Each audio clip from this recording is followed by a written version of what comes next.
Civils वालों का जो मेंस होता है उसके प्रैक्टिस टेस्ट में मैंने क्वेश्चन दिया था कि ब्लैक होल से लाइट बाहर क्यों नहीं आती।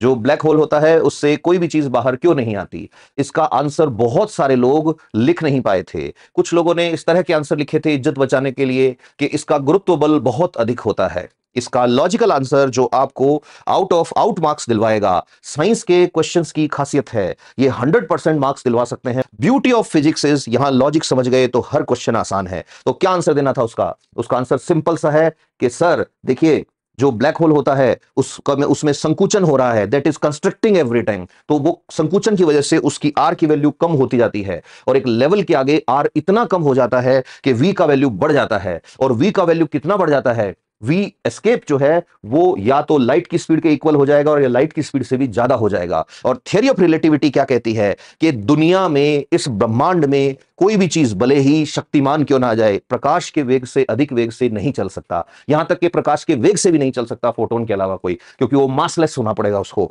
इसलिए वी एस्केप इनफाइनाइट हो जाएगा। तो उसका आंसर लिखते टाइम 2 लाइन अगर लिख दी, आउट मार्क्स मिलेंगे कि ब्लैक होल से लाइट बाहर क्यों नहीं आ सकती। तो आंसर क्या देना है कि ब्लैक होल का आर इतना कम हो जाता है कि उसके लिए एस्केप वेलोसिटी यानी पलायन वेग का मान प्रकाश के वेग के बराबर या उससे अधिक हो जाता है ना।